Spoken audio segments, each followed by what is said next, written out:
الحمد لله رب العالمين،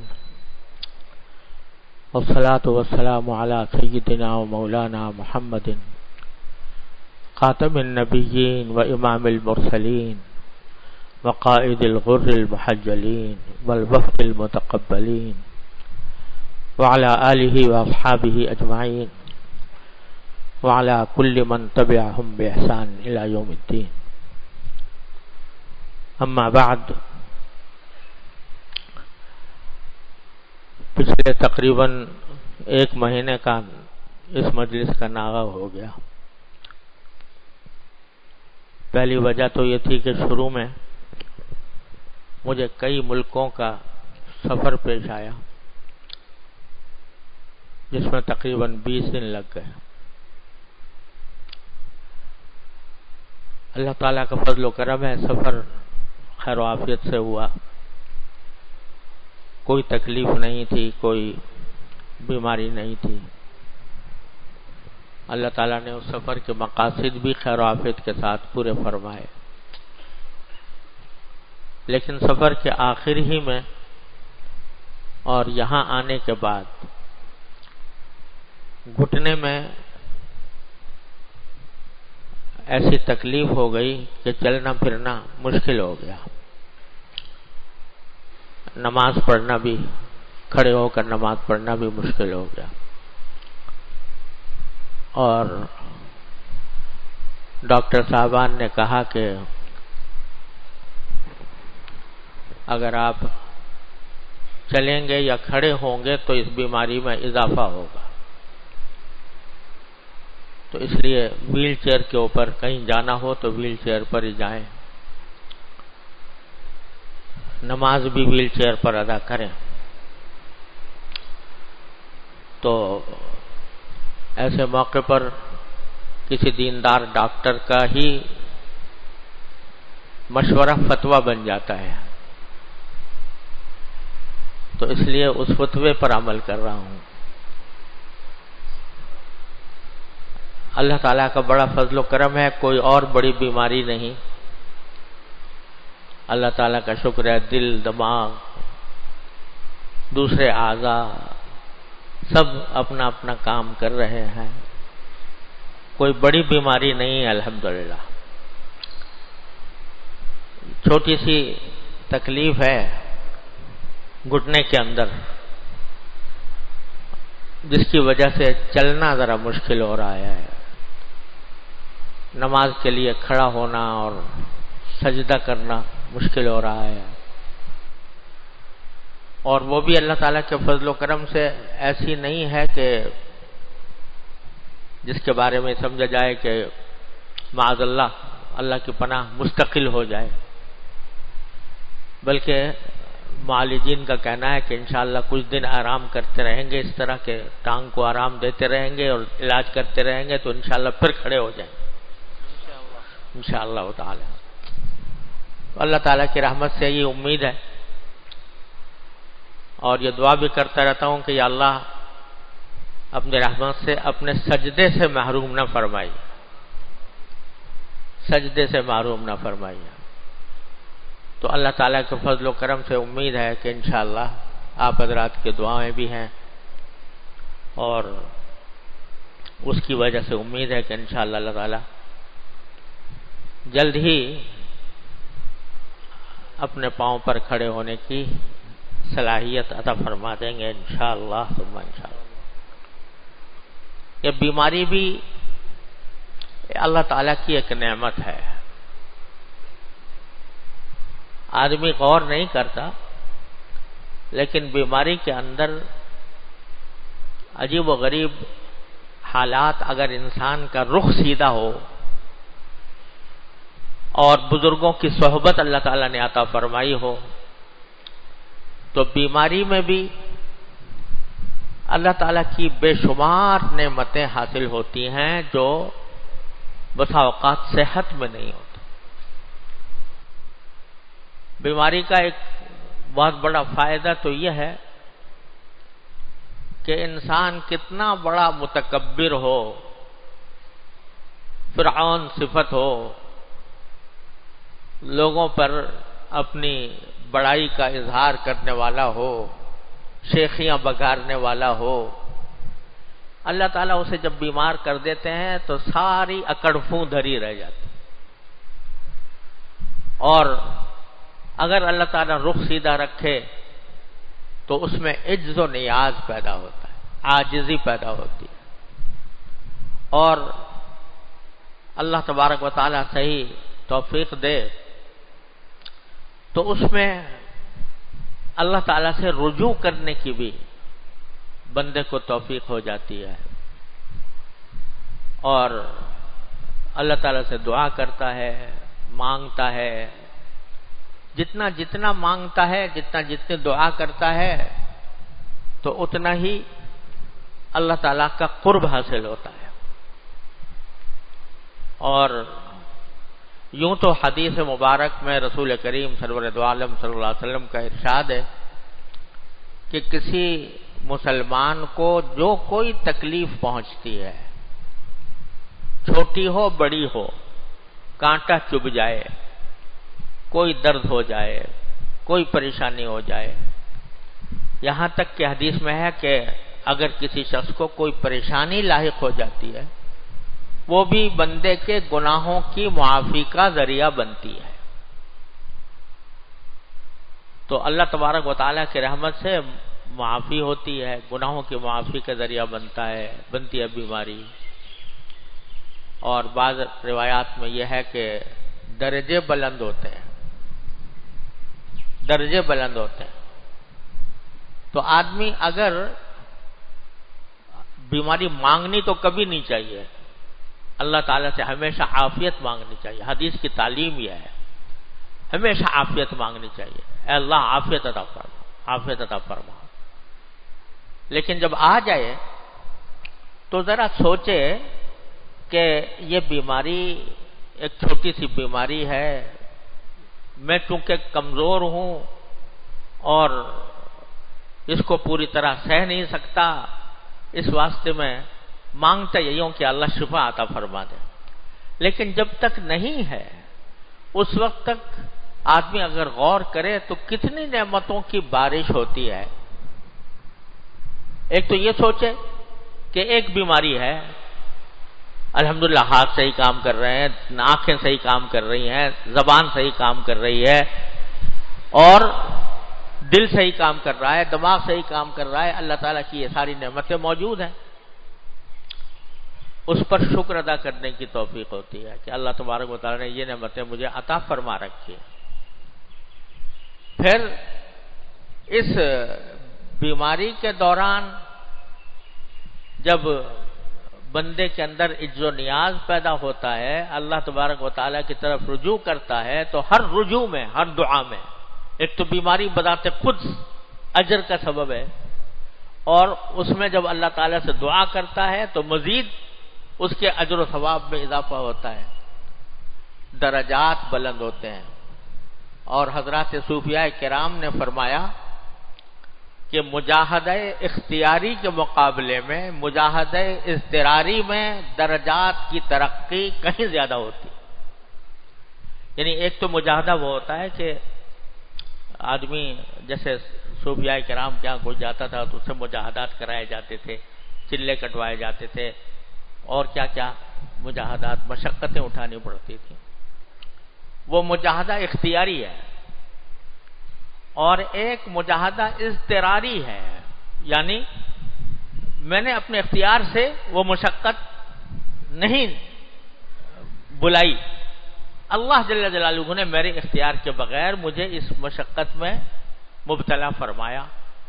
تو یہ مجاہدہ اضطراری جو ہوتا ہے، اس کے اندر صوفیاء کرام کہتے ہیں کہ درجات کی ترقی زیادہ تیز رفتار ہوتی ہے۔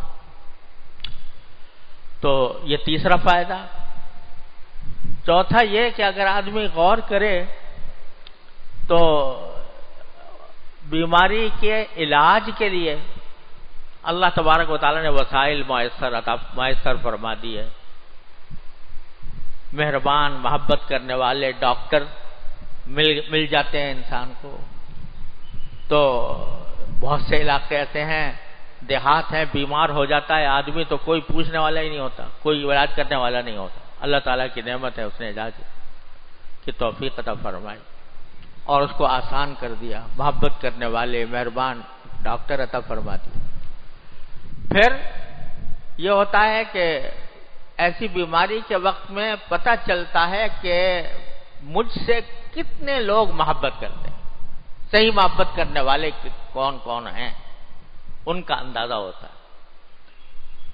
ان کی دعاؤں سے، ان کی دل کی تڑپ سے، ان کے خدمت کرنے سے پتہ چلتا ہے کہ اس کے اندر کتنی محبت ہے. تو محبت کرنے والوں کا ادراک ہوتا ہے، پتہ چلتا ہے. اور اس پر بھی آدمی اگر صحیح الفکر ہے تو اس پر شکر ادا کرتا ہے کہ الحمدللہ ایسے عیادت کرنے والے موجود ہیں، ایسے محبت کرنے والے موجود ہیں. یہ بھی اللہ تعالیٰ کی بڑی نعمت کا احساس ہوتا ہے. اور پھر سب سے بڑی بات جو ہم سب کے لیے بڑا سبق ہے وہ یہ کہ صحت کی نعمت کا کچھ پتہ چلتا ہے. بیمار ہونے کے بعد پتہ چلتا ہے کہ صحت کتنی بڑی نعمت ہے اور صحت کے اندر ہم کیا کچھ کر سکتے تھے اور اب بیماری میں ان باتوں سے محروم ہیں، ان کاموں سے محروم ہو گئے ہیں. تو ایک حدیث میں رسول کریم سرور دو عالم صلی اللہ علیہ وسلم کا ارشاد ہے. بڑا حضور اقدس صلی اللہ علیہ وسلم کا تو ہر ارشاد ہی بڑا قیمتی ہے، لیکن آب زر سے لکھنے کے لائق بلکہ دل پر لکھنے کے لائق حضور اقدس صلی اللہ علیہ وسلم نے فرمایا کہ اغتنم خمسن قبل خمسن. 5 چیزوں سے پہلے غنیمت سمجھو. 5 چیزیں بیان فرمائی کہ ان کی قدر کرو. جب قدر کرو ان کے متضاد دوسری چیز آنے سے پہلے. تو اس میں 5 چیزیں جو بیان فرمائی اس میں ایک ہے صحتک قبل سقمک. اپنی صحت کو غنیمت سمجھو بیمار ہونے سے پہلے. کیوں؟ اس لیے کہ صحت ہو، انسان کے اندر قوت ہو، چل پھر سکتا ہو، نشاط ہو اور ہر قسم کا کام کرنے کی صلاحیت اور قدرت ہو تو آدمی اپنے لیے نیکیوں کے ڈھیر لگا سکتا ہے. اپنے نامہ اعمال میں نیکیوں کے ڈھیر لگا سکتا ہے. نماز وہ پڑھ سکتا ہے، روزے وہ رکھ سکتا ہے، صدقات وہ دے سکتا ہے، اپنی کمائی حلال کمائی وہ کر سکتا ہے اور ہر قسم کا نیک عمل کرنے کی اس کو قدرت حاصل ہے. لیکن جب صحت ہوتی ہے تو آدمی غافل رہتا ہے، بھول جاتا ہے کہ کبھی بیماری بھی آئے گی. اب جب بیمار ہو جاتا ہے تو اب نہ کرنے کا کوئی دم باقی ہے، نہ قوت باقی ہے، نہ صلاحیت باقی ہے. اس وقت حسرت ہوتی ہے کہ کاش میں اپنی صحت کے حالت میں یہ کام کر لیتا. تو دوسری حدیث میں بھی فرمایا نعمتان مغبون فیہما کثیر من الناس. 2 نعمتیں اللہ تعالیٰ کی ایسی ہیں جن میں بہت سے لوگ دھوکے میں پڑے ہوئے ہیں. ایک صحت اور ایک فراغت. تو صحت کو بھی ایسی نعمت قرار دیا کہ لوگ دھوکے میں پڑے. کیا دھوکے میں پڑے ہوئے ہیں؟ سمجھتے وہ صحت مند ہیں، ٹھیک ہے صحت مند رہیں گے، اور اگر کبھی کسی نیکی کا خیال آتا ہے تو دل یوں کہتا ہے کہ چلو جلدی کیا ہے، کر لیں گے کسی وقت. آج کو کل پر ٹال دیتے ہیں، کل کو پرسوں پر ٹال دیتے ہیں، پرسوں کو اگلے دن پر ٹال دیتے ہیں. اس طرح ٹلتے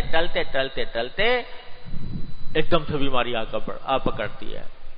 بیماری آتی ہے تو پھر آدمی کچھ نہیں کر سکتا. میں ابھی عرض کر رہا تھا کہ آج کل میں کرسی پر بیٹھ کر اشارے سے نماز پڑھتا ہوں تو میں بیان نہیں کر سکتا کہ وہ سجدے کی حلاوت، سجدے کا لطف، سجدے کی کیفیت جو پیشانی زمین پر ٹیک کر حاصل ہوتی ہے وہ یاد آتی ہے کہ وہ کیسی حلاوت تھی۔ اس وقت جتنی چاہے نمازیں پڑھ سکتے تھے، جتنے چاہے سجدے کر سکتے تھے، اللہ تبارک و تعالیٰ کی بارگاہ میں اب اس سے محروم ہے۔ تو رسول کریم صلی اللہ علیہ وسلم پہلے سے یاد دلا رہے ہیں کہ صحت مند ہو تو خدا کے لیے صحت کو غنیمت سمجھ لو، غنیمت سمجھ کے اس صحت سے صحیح فائدہ اٹھاؤ، اس صحت کو صحیح استعمال کرو۔ آج تم نماز باجماعت کا اہتمام کر سکتے ہو، آج تم مسجد میں جا سکتے ہو، آج تم روزے رکھ سکتے ہو، آج تم غریبوں کی مدد کر سکتے ہو، آج تم لوگوں کی مشکلات کو دور کرنے کے لیے نیکیوں کے ڈھیر لگا سکتے ہو۔ جب بیمار ہو جاؤ گے تو کچھ نہیں کر سکو، لہذا اس صحت کی نعمت کو غنیمت سمجھو۔ اب آتا ہے جب بیماری کا وقت تو کر کچھ نہیں سکتا انسان، اور جب نہیں کر سکتا تو اگر اللہ تعالیٰ نے بزرگوں کی صحبت سے کچھ زاویہ نگاہ درست کیا ہے تو اس وقت انسان کو اس بات کی قدر ہوتی ہے کہ صحت کی حالت میں نے کتنا وقت غفلت میں گزار دیا۔ اگر صحت ہوتی تو میں فلاں کام کر سکتا تھا، اور اس کے بعد اگر اللہ تعالیٰ توفیق دے تو یہ بھی خیال پیدا ہوتا ہے کہ انشاءاللہ اب اگر صحت ہو گئی تو میں انشاءاللہ اپنی صحت کو صحیح استعمال کرنے کی کوشش کروں۔ ہمارے ایک دوست تھے، اللہ تعالیٰ ان کو غریق رحمت فرمائے، وہ سخت بیمار ہوئے اور ویسے ہی یعنی جدید تعلیم یافتہ تھے، پروفیسر تھے، تو بیمار ہوئے، شدید بیمار ہوئے، اتنی بیماری ہو گئی کہ چلنا پھرنا مشکل ہو گیا، ہلنا جلنا مشکل ہو گیا۔ تو اس وقت انہوں نے اللہ تعالیٰ سے یہ عہد کیا کہ یا اللہ، میں اگر میں صحت مند ہو گیا، میں نے پچھلی زندگی تو جیسی گزار لی، لیکن اگر میں صحت مند ہو گیا، صحت ہو گئی مجھے، تو میں اپنی باقی زندگی قرآن کریم کے اندر قرآن کریم میں ختم کروں گا۔ قرآن کریم پڑھنے میں، اس کے پڑھانے، اس کے سمجھنے میں، اس کو دوسروں تک پہنچانے میں، اس میں خرچ کروں گا۔ اور اللہ تعالیٰ نے صحت عطا فرما دی۔ تو وہ ماشاءاللہ اچھے انگریزی داں تھے، انگریزی اچھی جانتے تھے، تو وہ وہاں سے امریکہ سے یہاں آئے۔ اس زمانے میں عمرے کرنے کے لیے گیا ہوا تھا، عمرہ کرنے کے لیے گیا ہوا تھا بیت اللہ شریف میں۔ تو اس وقت مجھے یہ انتظار تھا کہ حضرت میرے والد ماجد قدس اللہ تعالیٰ سرہ کی جو تفسیر ہے معارف القرآن، اس کا انگریزی میں ترجمہ ہو جائے تو بہت اچھا۔ ایک صاحب نے شروع کیا تھا، ان کا انتقال ہو گیا، انا للہ و انا الیہ راجعون کا ترجمہ کر رہے تھے، اسی پر انتقال ہو گیا۔ یہاں مدفون ہے ہمارے قبرستان میں، محمد حسن عسکری صاحب مرحوم۔ اس کے بعد سے کوئی ترجمہ کرنے والا ملتا نہیں تھا کہ جو اس محبت سے اور شوق سے ترجمہ کرے۔ تو میں نے وہاں بیت اللہ شریف میں ملتزم پر دعا مانگی کہ یا اللہ، معرف القرآن کا ترجمہ کرانا چاہتا ہوں، کوئی اللہ کا بندہ ایسا مل جائے کہ جو معرف القرآن کا ترجمہ کرے۔ میں وہاں دعا کر رہا تھا اور یہ صاحب امریکہ میں صحت مند ہو کر یہ عہد کر رہے تھے کہ اب اپنی زندگی میں قرآن کریم کی خدمت میں صرف کروں گا۔ میں عمرے سے واپس آیا یہاں، وہ امریکہ سے آئے اور کہا کہ کچھ دیر بات کرنی ہے۔ بات کی تو یہ کہا کہ میں چاہتا ہوں کہ اپنی باقی زندگی قرآن کریم کی خدمت میں صرف کروں، تو آپ اگر مجھے اجازت دیں تو معرف القرآن کا انگریزی ترجمہ کر۔ تو میں نے کہا بھائی اللہ تعالیٰ نے آپ کو بھیجا ہے، یہ آپ خود نہیں کہہ رہے، کسی سے کوئی کہلوا رہا ہے آپ سے۔ اور اللہ تعالیٰ نے آپ کو بھیجا ہے. میں خود دعا کر کے آیا ہوں وہاں کہ یا اللہ کوئی آدمی دے دے. انہوں نے ترجمہ کرنا شروع کیا اور بیشتر حصہ اقوام قرآن کا انہوں نے ہی کیا. اور یہ مجھ سے بار بار کہتے تھے کہ جیسا حضرت مفتی صاحب رحمۃ اللہ علیہ نے معارف القرآن میں لکھا ہے کہ قرآن کریم ختم کرنے کی چیز نہیں، بلکہ قرآن کریم ایسی چیز ہے کہ اس میں زندگی ختم کی جائے. تو میں یہ عہد کر کے بیٹھا ہوں کہ زندگی اس میں ختم کرنی ہے. اللہ کا کرنا ایسا ہوا کہ وہ بیشتر حصہ ترجمہ وہ کر گئے. اور سورہ حمیم سجدہ کا پہلا رکوع ہے تو اس کا ترجمہ کر رہے تھے، جو آیت کریمہ ہے جو ختم ہوتی ہے لہم اجر غیر ممنون پر. لہم اجر غیر ممنون، کہ ان کو ایسا اجر ملے گا کہ جو کبھی ختم ہونے والا نہیں ہوگا. یہ آیت، اس آیت کا ترجمہ کر رہے تھے، اسی میں دل کا دورہ پڑا اور اسی میں انتقال ہو گیا. تو اپنی زندگی قرآن ہی میں ختم کر دی. اللہ تعالیٰ ان کے درجات بلند فرمائے، ان کو جنت میں اعلیٰ درجات عطا فرمائے، قرآن کریم کی خدمت کا ان کا صلہ عطا فرمائے. تو میں یہ کہہ رہا تھا کہ جب آدمی بیمار ہوتا ہے تو اس وقت اس کو صحت کی قدر ہوتی ہے، اور بسا اوقات اس کے دل میں یہ بات آتی ہے کہ اگر میں صحت مند ہو جاؤں تو کوئی کرنے کا کام کروں گا کوئی. تو یہ الگ ایک نعمت ہے اللہ تبارک و تعالیٰ کی جو صحت کی حالت میں نہ. تو نبی کریم سرور عالم صلی اللہ علیہ وسلم فرماتے ہیں کہ صحت کو بیماری سے پہلے غنیمت سمجھو. جب صحت آ جائے گی، جب بیماری آ جائے گی تو کچھ کر نہیں سکو گے. ابھی صحت کی حالت میں کر سکتے ہو، جو کچھ کر سکتے ہو کر گزرو. اپنے نامہ اعمال کو نیکیوں سے بھرنے کی کوشش کرتے رہو، ان باتوں سے جو اللہ تعالیٰ کو راضی کرنے والے ہوں. پھر جب آ جائے گی بیماری تو کیا کرو. تیسری بات آخر میں یہ کہ اگر انسان غور کرے تو اللہ تبارک و تعالیٰ کی اس رحمت کے اوپر بھی بیماری کا اندر احساس ہوتا ہے کہ اس نے بیمار کے ساتھ کتنی رعایتیں کی ہیں. اگر کھڑے ہو کر نہیں پڑھ سکتے نماز بیٹھ کے پڑھ لو، بیٹھ کے نہیں پڑھ سکتے لیٹ کے پڑھ لو، اشارے سے پڑھ لو. اور نہ جانے کتنی سہولتیں اللہ تبارک، اگر وضو نہیں کر سکتے تیمم کر لو. اللہ تعالیٰ کی یہ نعمتیں ہیں، ان کا استحضار ہوتا ہے تو اس پر شکر ادا ہوتا ہے. تو بھائی اللہ تعالیٰ نے جو صحت دے رکھی ہے اس کو اللہ تعالیٰ کے رضا کے کاموں میں صرف کرنے کی کوشش کرنی چاہیے. اللہ تعالیٰ مجھے آپ کو سب کو توفیق عطا فرمائے. تو جو 5 چیزیں بیان فرمائی تھی رسول کریم صلی اللہ علیہ وسلم نے، ان میں سے ایک یہ تھی صحتک قبل السقم. اور دوسری چیز فرمائی وہ شبابک قبل حرمک. ہائے ہائے، یہ بڑی زبردست بات فرمائی. وہ شبابک قبل حرمک، جوانی کو غنیمت سمجھو بڑھاپا آنے سے پہلے. جوانی کو غنیمت سمجھو بڑھاپا آنے سے پہلے. جب تک آدمی جوان ہے تو بڑے دعوے کرتا ہے اور اپنے آپ کو سمجھتا ہے کہ میں بہت طاقتور ہوں. ارے یہ ساری طاقت اور ساری قوت، جوانی کی قوت ایک وقت آئے گا کہ مٹ جائے گی. تم ہاتھ ہلانے کے بھی قابل نہیں رہو گے. ابھی جوانی ہے، اس جوانی کے اندر عبادت کر لو، اس جوانی کے اندر اللہ تعالیٰ سے قرب پیدا کر لو.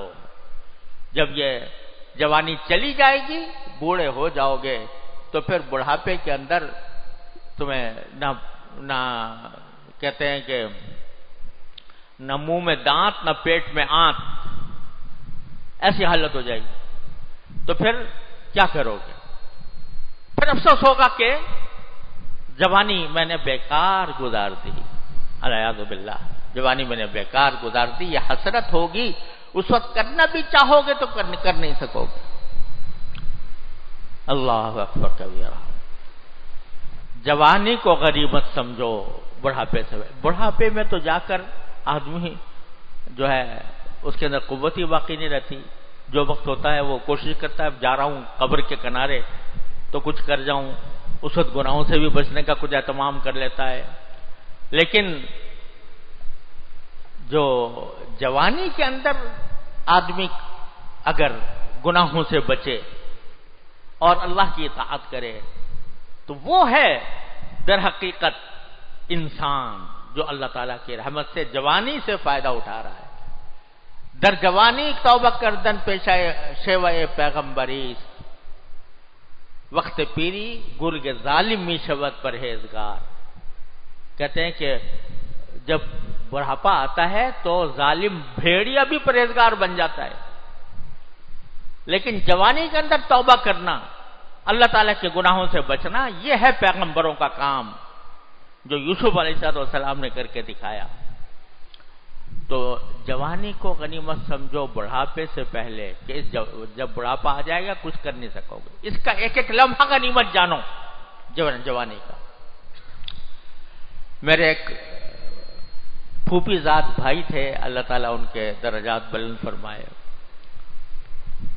وہ سارے خاندان میں مشہور تھے، ماشاءاللہ عالم بھی تھے، بڑے اچھے خطیب بھی تھے، اور سارے خاندان میں یہ بات مشہور تھی کہ بہت قوی آدمی ہے، اور واقعی بہت قوی تھے، مضبوط. اتنے قوی، اتنے طاقتور کہ برف کی جو سل ہوتی ہے نا، اس کو ہاتھ مار کر توڑ دیتے تھے.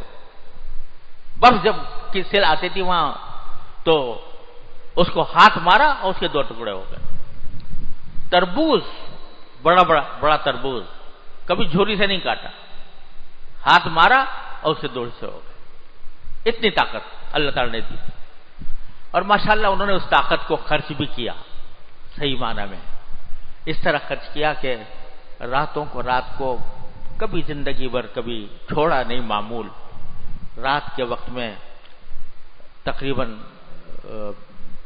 1/3 رات آخری مسلسل عبادت میں، ذکر میں، شغل میں، اس میں گزارتے تھے. بڑے ذاکر شاغل آدمی، اور کچھ صاحب کشف بھی تھے. بعض باتیں ان کی میں نے دیکھی کہ وہ صاحب کشف بھی تھے. ماشاءاللہ انہوں نے اپنی جوانی ذکر و اللہ تعالیٰ کے ذکر میں اکثر و بیشتر روزانہ ایک قرآن شریف ختم کرتے تھے بکثرت، ایک قرآن شریف روزانہ. تو جب آخر میں بیمار ہوئے تو وہ مرض وفات جس میں انتقال ہوا، میں ان کے پاس گیا عیادت کے لیے. تو وہ لیٹے ہوئے تھے چارپائی پر، اور میں نے سلام عرض کیا تو انہوں نے مسافے کے لیے ہاتھ اٹھانا چاہا، مسافہ کرنے کے لیے. میں نے آگے ہاتھ بڑھایا تو مشکل سے چند انچ اس نے حرکت کی اور میرے سے مسافہ کیا، اور مسافہ کر کے مجھ سے یہ کہا کہ تقی، یہ وہی ہاتھ ہے جو برف کی سل توڑ دیا کرتا تھا، یہ وہی ہاتھ ہے جو تربوز کے 2 ٹکڑے کر دیا کرتا تھا. آج اس کو اٹھانے کے لیے بھی مجھے چند منٹ چاہیے، چند منٹ میں اتنا اٹھا کہ میں تم سے مسافہ کرتا. تو صحتک قبل سقمک اور شبابہ کا قبل حرمک، اپنی جوانی کو غنیمت سمجھ لو. کچھ پتہ نہیں، کسی کو پتا ہے کہ کب وہ جوانی چلی جائے گی، کسی کو پتا ہے کہ کب موت آ جائے گی. یہ جوانی کا زمانہ اسی کام کے لیے اللہ تعالیٰ نے عطا فرمایا ہے کہ اس کے اندر جو قوت ہم نے تمہیں دی ہے وہ ہماری اطاعت میں، ہماری عبادت میں خرچ کر. تو شباب کا قبل حرم اور وغنا کا قبل فقرک، اپنی مالداری کو غنیمت سمجھو فقر آنے سے پہلے. جب تک اللہ تعالیٰ نے کچھ مال دے رکھا ہے، دولت دے رکھی ہے، اس کو غنیمت سمجھو فقیر بننے سے پہلے، کیونکہ حالات ہمیشہ یکساں نہیں رہتے. اللہ بچائے، اللہ بچائے. جب اللہ تعالیٰ دکھاتے ہیں کسی کو، اگر کوئی مالدار ہے بالفرض